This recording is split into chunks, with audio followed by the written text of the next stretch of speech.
Hello, this is Harry Hobson, President and CEO of Plymouth Harbor. Today I'm joined again by my partner, Karen Novak, who is our Director of Nursing and also our point person on infection control here at Plymouth Harbor. Yesterday when we came to you, we reported that one of our nurse agency, one of our occasional workers here, did test positive for COVID-19.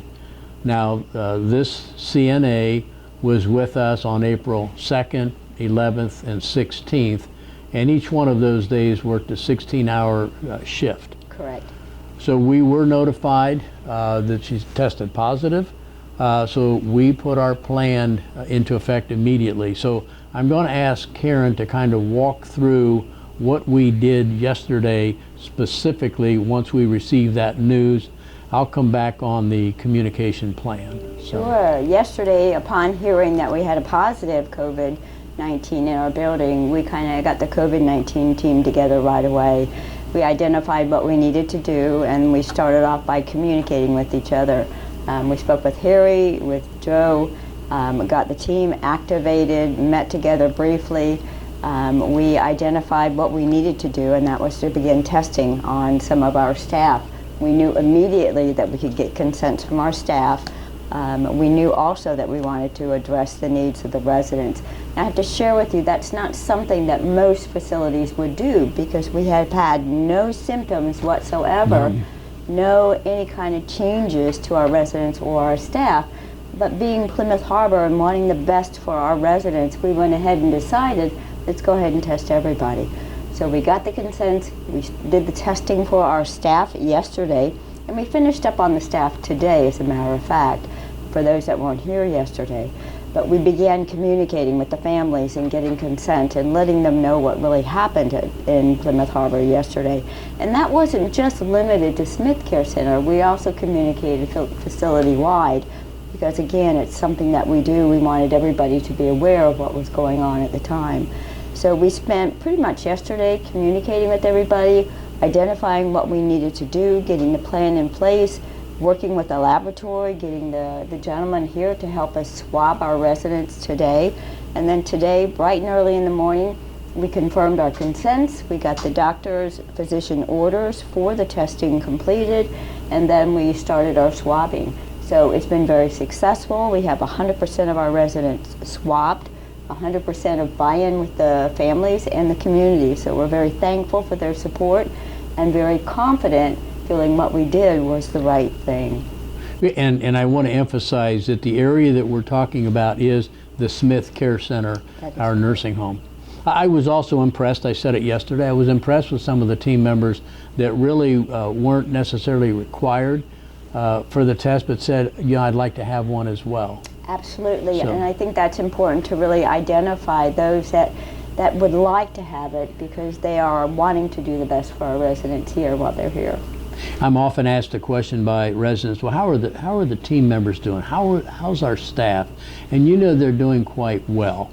And I want to report that back to you. Overnight I did receive some comments, because part of our communication was every team member across campus did receive an email from me with a copy of a letter explaining our situation.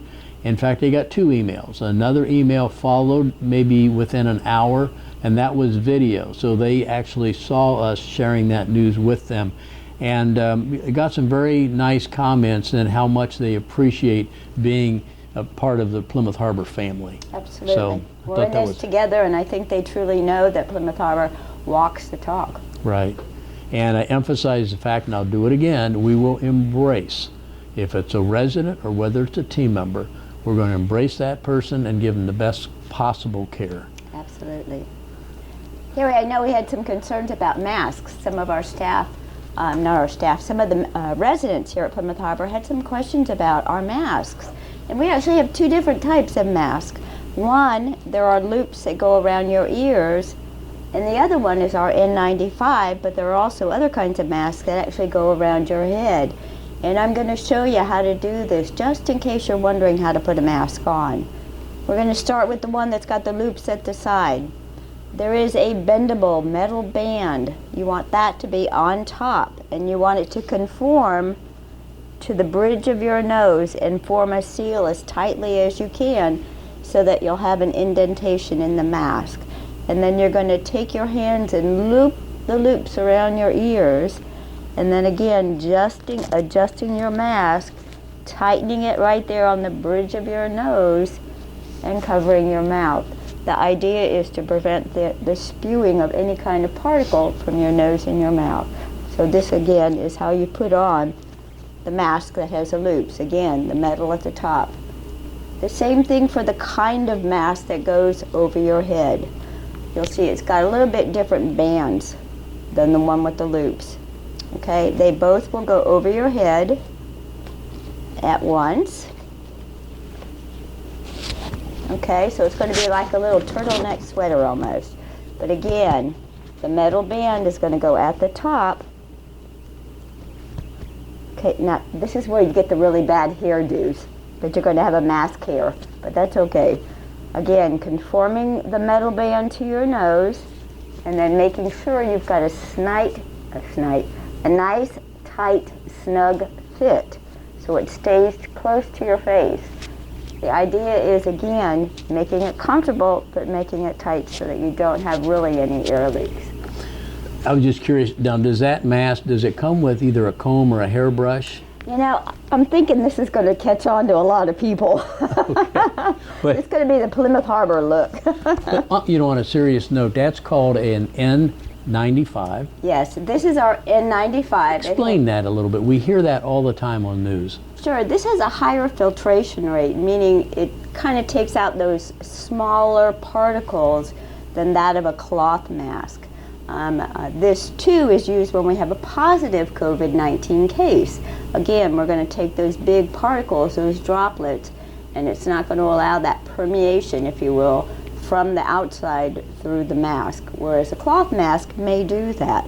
But even better, when we're wearing a cloth mask, we want to make sure that you're keeping that social distance so those larger particles will actually fall.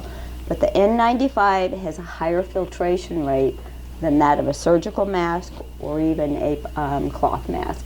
Again, you wear it when there's a positive case only, or if we're taking one of our residents to the hospital, and that truly is to protect that resident when they go out. Okay, so excellent. Twice. Those are the only times you're going to use an N95. Really appreciate you sharing that with us, because several questions have come up regarding the mask, and I think you did a nice job with that. One other thing before I turn it back over to Karen to take us through our routine on washing our hands. I am going to plan next week a virtual resident meeting, if you will, and we'll cover other topics other than just COVID-19, like we do generally throughout the year at resident meetings. My request to you as residents is, if you have any questions or topics that you would like to have covered during that resident meeting, or even a subsequent one after that, please let me know. You can send me an email at harryh@plymouthharbor.org, or you can drop off a note here to Sandy, my assistant, right outside my office, and be happy to address those.